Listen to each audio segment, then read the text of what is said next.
and I've recorded as the face color for the past few years, making all different styles of braindance music. I also work as a game developer during the day, where I've developed several procedural algorithms to generate game content over the years. Recently, I decided to try letting the computer procedurally generate braindance, but still play it through all these great analog synthesizers. And that's this project, Procedural Braindance.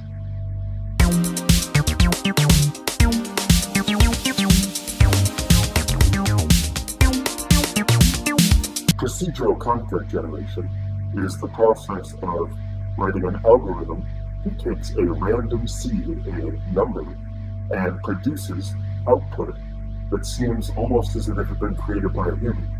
By varying the random input seed, which can be a very big number or a very small number, you get different output, but it all sounds coherent, as if a human had created it. In the case of procedural braindance, I input a random seed, and with carefully tuned parameters, MIDI data gets generated, and I record it live through this mixer.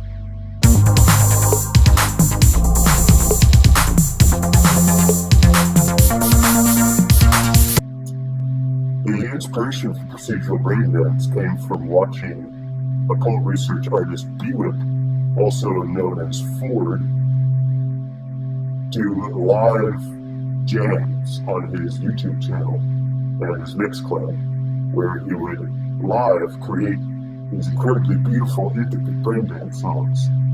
I unfortunately lack the talent to do that, but what I do have is some amount of programming ability, so I thought to myself, the only way I can compete with that is to write a program to do it. And so I started writing a program, and soon being a couple months and a couple thousand lines of Ruby code later, I was able to generate random braindance songs on command. The song titles refer to basically arrangements. So, for instance, if you see track titles like P0, P2, those are from the very first set of actual tunes that I recorded. And I recorded about 23 of those, so there's P0 through P22.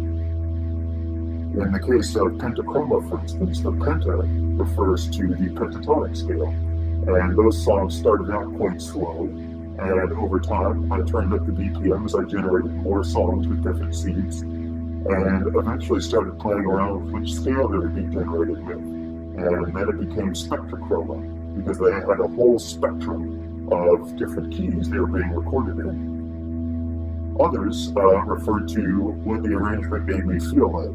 Riparian Corridor, for instance, reminds me of visiting the beach, and so that's where that song title came from. There's about 8 of those, 8 variations on that, and only one is on the regular release, and another one is included as a bonus for those who purchase the CD.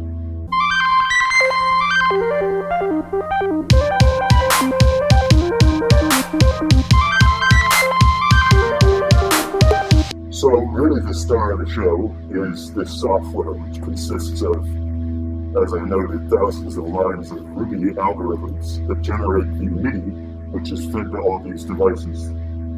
I've used the OB6, the Roland MKS7, the trusty DSI Mofo and Tetra, probably my favorite synths of all time, just given their modulation capabilities, the Yamaha TX81Z, the Future Retro Revolution, which is a 303 clone. If you hear any acid on the Procedural Braindance album, that's being recorded with the FRR acid clone. I also use a good amount of Eurorack gear, the Boss DR660, a good amount of rack gear, and everything goes through my trusty Mackie CR1604 mixer. All of the tracks are recorded live. The computer outputs the MIDI, I record it. So everything you hear on the album is recorded straight off the master bus.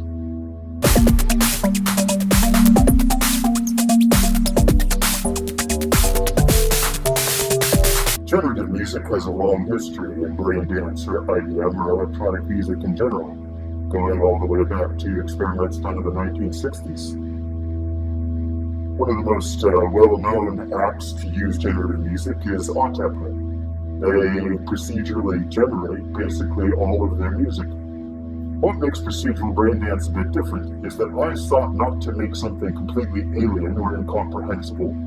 I wanted to make music that sounded indistinguishable from what a human making braindance music and say putting it on SoundCloud would make.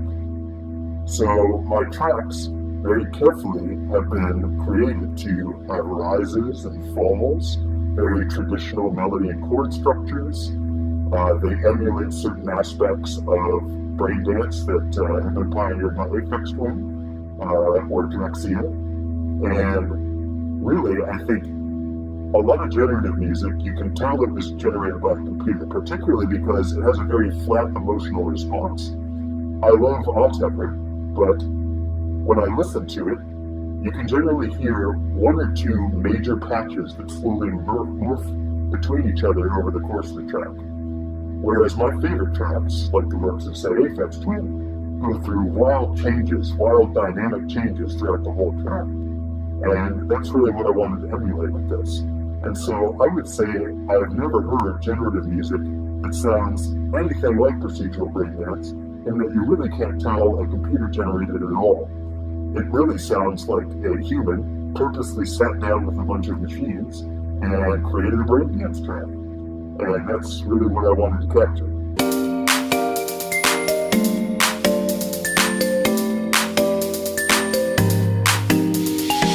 So, the first thing I need to fix, and I've been distracted working on wrapping up the Face Color album, but the first thing I really need to fix is, since this was written in Ruby is a great language, a very expressive programming language that I love, but it's not the fastest, and this is a computationally intensive program.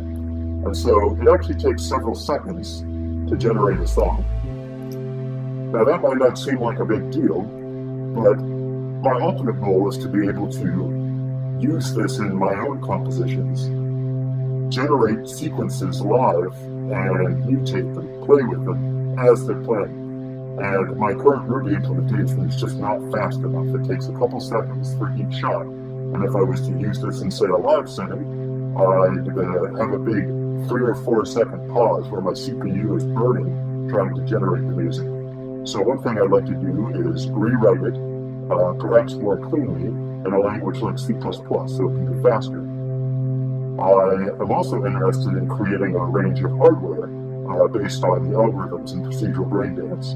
For instance, creating a little Arduino-based Eurorack module, or perhaps a 19-inch rack gear, and I think that would be really fun. It'd be really fun to have a couple of simple controls on the front, where you switch between heavy arpeggiation versus wild variation, whether you want to generate drums or whether you want to generate chords, and have that in my own setup and potentially work with a hardware manufacturer to sell it more broadly. In the meanwhile, I have tons and tons of this stuff. I have about 28 hours of procedural braindance recorded, because I've had several sessions where I just let it play for a couple hours while I watch a TV show or something, and then come back and just slice up the tracks that it made based on their silence between them. So there's really quite a bit of it, and there's some real gems that I haven't even listened to all of it yet. So I'm sure there's beautiful stuff just waiting out there to be heard. So I'll probably be doing a few more releases with procedural braindance in the near future. Once I've kind of had my fun with it, I plan to open source the whole project so that people can take it and go and make their own music with it and expand upon the idea.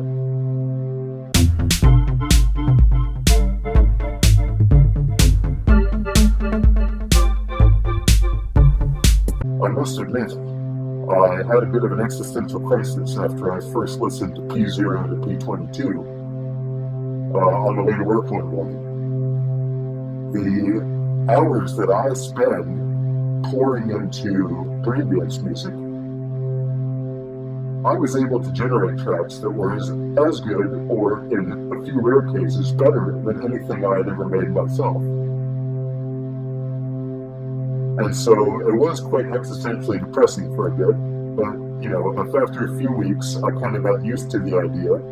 And really, what I've done is I've taken my methods of working, my methods of choosing where a fill would go, or where what kind of melodies I like to generate, and created algorithms to reproduce them. So effectively, I've automated the way that I personally make music.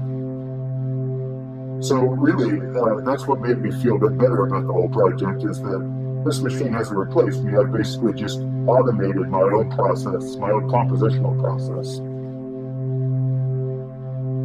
Still though, it is a little depressing sometimes when in a couple seconds it generates all this complex music with fills and different sections, chord structures that I would never think of. And then I go back and try to write something from scratch. In some ways, I think that's what's prevented me from investing in producing a more responsive, more tunable version of this program, is because I still enjoy the process of manually making music. And I'm a little afraid if I make it too easy for myself to simply generate a bass line or generate some drums, that some aspect of me is going to get lost in the music that I make by hand. That said, I'm still going to do it. I just haven't gotten there yet.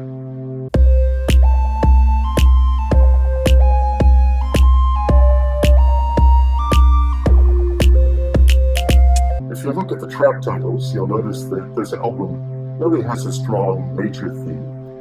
These songs were very carefully selected from many, many hours of generated music to be a coherent listening experience start to finish, but also to really counteract the traditional generative imagery, which is kind of alien and complex, overwhelming. This album is really meant to be peaceful, to evoke nature, to make you think about water, natural phenomena. And that's what I was thinking about as I was putting these arrangements together. In some cases, recording straight to tape, so it would have a warmer, nostalgic feel. For the next Procedural Braindance release, I will probably go a more traditional acid drum and bass route, because I have many of those tracks generated as well. But for this first release, it was very important to me that it stand in stark contrast to your typical generative music. And I really hope you enjoy it. Thank you.